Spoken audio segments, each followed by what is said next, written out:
नमस्कार। हमारे चैनल पे आपका स्वागत है।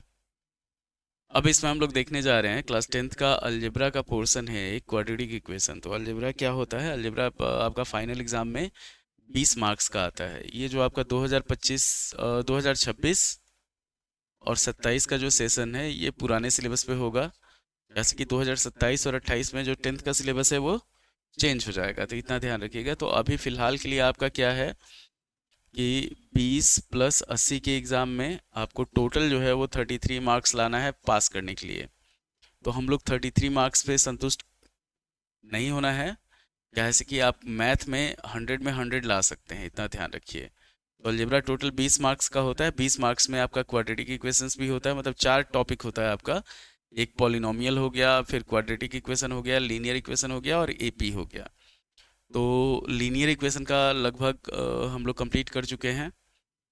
ये आपका क्वाड्रेटिक इक्वेशन हम लोग स्टार्ट करने जा रहे हैं।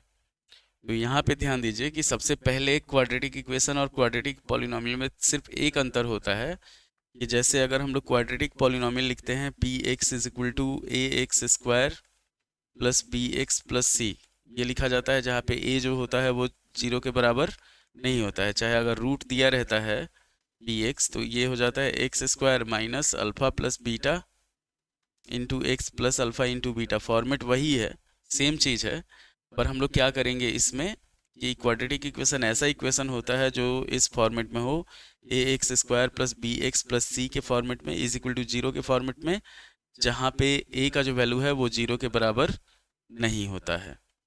तो ये हो गया, जैसे ये इधर 0 लग जाएगा वैसे क्वाड्रेटिक इक्वेशन हो जाएगा।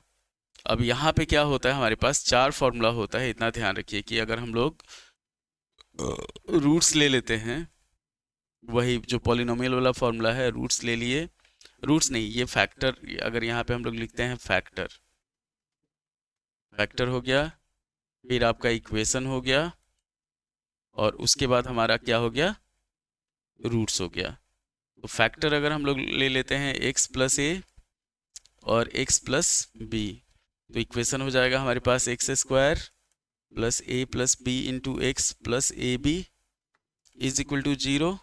और रूट जो होगा इसका वो हो जाएगा माइनस ए और माइनस बी। अगर आप लोग फैक्टराइजेशन पे सॉल्व करना चाहते हैं, क्वाड्रेटिक इक्वेशन मैक्सिमम फैक्टराइजेशन का खेल है, स्प्लिटिंग मिडिल टर्म्स का। तो उसी पे अगर हम लोग को सॉल्व करना चाह रहे हैं, चाहे कोई भी इक्वेशन जिसका डिग्री जो है वो 2 है, 1 वेरिएबल में, उसको क्वाड्रेटिक इक्वेशन कहा जाता है। तो डिग्री 2 होगा तो फॉर्मेट क्या होगा, a x square plus b x plus c is equal to 0 के फॉर्मेट में होगा। अगर हमारे पास मान लीजिए एक्स माइनस ए और एक्स माइनस बी दिया हुआ है, तो इसका इक्वेशन जो होगा वो हो जाएगा x square minus a plus b into x plus a b is equal to 0, और इसका रूट हो जाएगा ए और बी। अगर दे दिया एक्स प्लस ए, ये फैक्टराइजेशन के लिए, आपका स्प्लिटिंग मिडिल टर्म्स जो होता है उसके लिए, तो ये हो जाएगा x square plus a minus b into x minus a b is equal to 0। Root हो जाएगा हमारे पास माइनस ए और बी, और x minus a into x plus b है, तो ये हो जाएगा हमारे पास x square minus a minus b into x minus a b is equal to 0, और रूट हो जाएगा हमारे पास ए और माइनस बी। इतना ध्यान रखना है आपको। तो अब अगर हम लोग बढ़ते हैं, मान लीजिए हमारे पास लीनियर इक्वेशन, भले क्वाड्रेटिक इक्वेशन दिया हुआ है जिसमें हम लोग को फैक्टराइज करना है, तो ये चारों प्रोसेस होता है फैक्टराइज का। इसको कहा जाता है स्प्लिटिंग मिडिल टर्म्स। ये जैसे अगर इसको हम लोग फैक्टराइज करेंगे तो हमारा रूट जो होगा माइनस ए माइनस बी आएगा। इसको फैक्टराइज किया जाएगा तो इसका रूट हो जाएगा हमारे पास ए और बी आएगा। इसको फैक्टराइज करेंगे तो माइनस ए और बी आएगा, और इसको फैक्टराइज करेंगे तो ए और माइनस बी आएगा। तो रूट जो कहा जाता है, रूट एक्स का वो वैल्यू होता है जिसको हम लोग अगर इक्वेशन में पुट करते हैं तो उस पूरे इक्वेशन का वैल्यू जो होता है वो 0 आ जाता है। कि जैसे मान लीजिए हमारे पास दे दिया, अगर हम लोग पॉलिनोमियल लेके चलते हैं, क्वाड्रेटिक पॉलिनोमियल, मान लीजिए x plus 3 into x plus 4 लेते हैं। पॉलिनोमियल अगर हम लोग बनाना होगा तो ये हो जाएगा x square plus 7x plus 12, D x जो हुआ वो हो गया। वहीं अगर क्वाड्रेटिक इक्वेशन हम लोग इसको क्वाड्रेटिक इक्वेशन समझ के सॉल्व करते हैं, क्वाड्रेटिक इक्वेशन में ये इक्वेशन आपको दे देगा कि x square plus 7x plus 12 is equal to 0, और इसका रूट फाइंड करना है। तो हम लोग क्या करेंगे, इसको फैक्टराइज करते हैं, स्प्लिटिंग मिडिल टर्म्स। जैसे इसको और इसको मल्टीप्लाई करेंगे तो 12x² हो जाएगा, और 7x को हम लोग को ब्रेक करना है, तो 7 को क्या ब्रेक कर सकते हैं, 4 और 3 कर सकते हैं। तो ये हो जाएगा हमारे पास x² plus 4x plus 3x plus 12 ले लिए इज इक्वल टू 0 हुआ।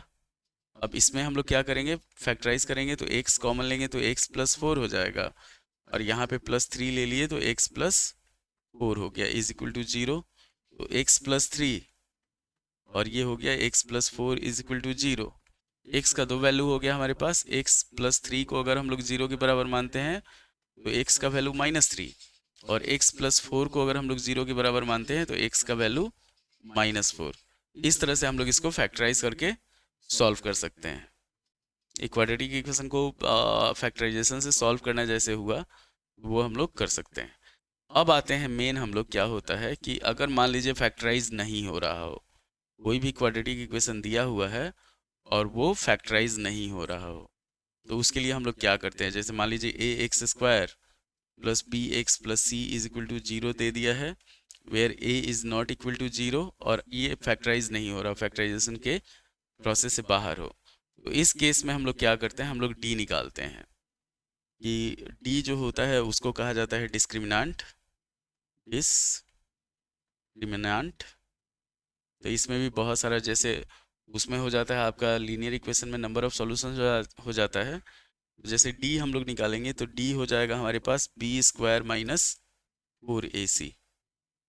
अब d के टाइप पे डिपेंड करेगा कि अगर हमारे पास नेचर ऑफ रूट्स एक टर्मिनोलॉजी होता है कि 3 केस होता है इसमें, कि अगर हमारे पास केस 1 हो गया कि if d is equal to 0, अगर d 0 के बराबर है, तो दो रूट होता है, एक अल्फा होता है एक बीटा होता है, मतलब x का दो वैल्यू जो होता है ना, उसी को हम लोग अल्फा और बीटा बोलते हैं।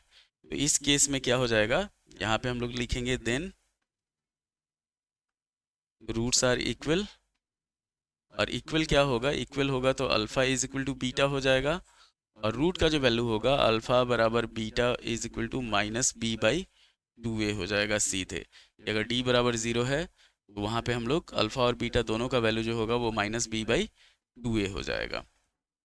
केस 2 हम लोग लेके चलते हैं, तो केस 2 में क्या होगा कि केस 2 में d इज ग्रेटर देन 0 हो जाएगा। केस 2 अगर हम लोग लेके चलते हैं तो यहाँ पे if d is greater than 0, तो यहाँ पे हो जाएगा देन रूट्स आर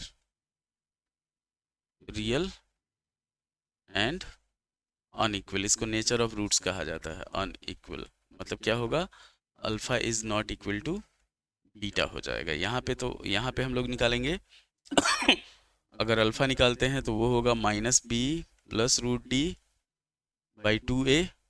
अच्छा, ये हो जाएगा -b प्लस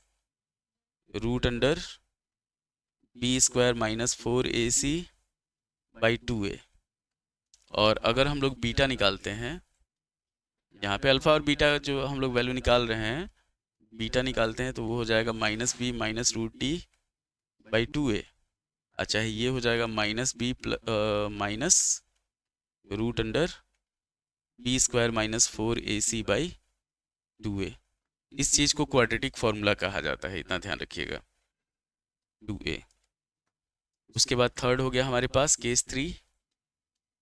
केस 3 में हम लोग लेके चलते हैं, अगर d is less than 0, case 3 जो होगा ये हो जाएगा कि if d is less than 0, less than 0 का मतलब d निगेटिव होगा, तो यहाँ पे लिख देंगे हम लोग roots are not real. Roots are not real, तो नॉट रियल का मतलब हो जाएगा कि इसको आगे सॉल्व नहीं करना, अल्फा भी कुछ नहीं होगा और बीटा भी कुछ नहीं होगा, ये चीज़ ध्यान रखना है आपको। तो ये हुआ क्वाड्रेटिक इक्वेशन का पूरा फॉर्मेट जो होता है। एक तो हो गया फैक्टराइजेशन वाला, दूसरा हो गया हमारे पास कि इसको कहा जाता है क्वाड्रेटिक फार्मूला, इतना ध्यान रखिए।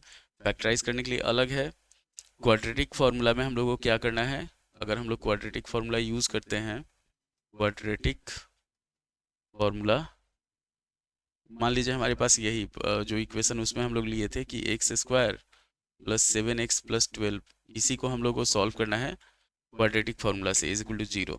तो a हो गया हमारे पास 1, b हो गया 7 और c हो गया 12। तो हम लोग d निकालते हैं।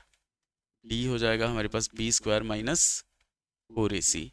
तो b स्क्वायर हो जाएगा 7 का स्क्वायर माइनस 4 इंटू 1 इंटू 12। तो ये हो जाएगा 49 माइनस 48 मतलब 1 आ गया। रूट d का जो वैल्यू होगा वो हो जाएगा हमारे पास 1 के बराबर। ठीक। तो अल्फ़ा का वैल्यू अगर हम लोग निकालेंगे तो अल्फ़ा हो जाएगा हमारे पास alpha minus b plus root D by 2a। तो ये हो जाएगा हमारे पास माइनस बी हो जाएगा -7 प्लस 1 बाई 2। ये हो जाएगा -6/2 मतलब क्या होगा -3। और बीटा जो होगा वो हो जाएगा हमारे पास minus b minus root D by 2a। ये हो जाएगा -7 माइनस 1/2 मतलब क्या होगा -8/2। ये हो जाएगा -4। तो दोनों सेम आया, -3 और -4 आ गया। अगर इसी चीज़ को हम लोग फैक्टराइज करके देखते हैं कि जैसे x square plus 7x plus 12 है, इसको हम लोग फैक्टराइज करते हैं तो अभी जस्ट किए थे कि x square plus 4x plus 3x plus 12 is equal to 0। तो x कॉमन लेंगे तो x प्लस 4 हो जाएगा। आप प्लस 3 कॉमन ले लेंगे तो x प्लस 4 हो जाएगा इज इक्वल टू 0। तो x प्लस 3 और हो जाएगा हमारे पास x plus 4 is equal to 0। x का तो वैल्यू हो जाएगा -3 और -4। ये चीज़ है। अगर d बराबर 0 करना है तो अगर हम लोग लेके चलना है d बराबर 0 करते हैं। d बराबर 0 का मतलब होगा कि अगर हम लोग मान लीजिए किसी भी चीज़ का होल स्क्वायर करते हैं कि x प्लस 3 का मान लीजिए होल स्क्वायर बराबर 0 करते हैं, ये हो जाएगा x square plus 6x plus 9 is equal to 0। यहाँ पे a हो गया हमारे पास 1, b हो गया 6 और c हो गया 9। b जब निकालेंगे तो ये होगा b स्क्वायर माइनस 4ac मतलब क्या होगा 6 का स्क्वायर -4 इंटू 1 इंटू 9। तो ये हो जाएगा हमारे पास 36 माइनस 36 मतलब क्या होगा 0। तो इस केस में d अगर 0 आता है तो हम लोग ऑलरेडी देखे हुए हैं कि if d is equal to 0 then क्या होता है alpha is equal to beta होता है।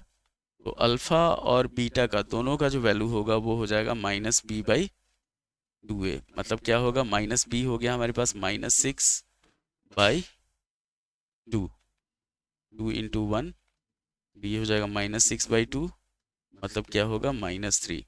और अगर इसको आप फैक्टराइज करते हैं कि जैसे देखिए x प्लस 3 का होल स्क्वायर को हम लोग लिख सकते हैं x प्लस 3 के होल स्क्वायर को 0 के बराबर। तो ये हो जाएगा x plus 3 into x plus 3 बराबर 0। तो x -3 और x -3 मतलब दोनों x का जो वैल्यू होगा वो -3 हो गया। तो ये था आपका पूरा कंप्लीट क्वाड्रेटिक इक्वेशन का कॉन्सेप्ट। इसी पे ही बनेगा, इतना ध्यान रखना है। तो ये हो गया हमारे पास क्वाड्रेटिक फार्मूला। अच्छा, क्वाड्रेटिक फार्मूला एक चीज़ ध्यान रखिए, फाइनल हम लोग कर देते हैं। अगर हमारे पास दिया हुआ है ax square plus bx plus c is equal to 0 तो हम लोग को क्या निकालना है d निकालना है। d हो जाएगा b square minus 4ac। Alpha का वैल्यू होगा -b plus root D by 2a -b plus root under b square -4ac by 2a। और बीटा जो होगा ये हो जाएगा -b minus root D by 2a चाहे -b minus root under b square -4ac by 2a। इतना में आपका पूरा क्वाड्रेटिक इक्वेशन इसी फॉर्मूला पे निपट जाएगा। तो उम्मीद है कि आपको वीडियो पसंद आया होगा। लाइक करें, शेयर करें, सब्सक्राइब करें और हमारे चैनल को फॉलो करें। धन्यवाद।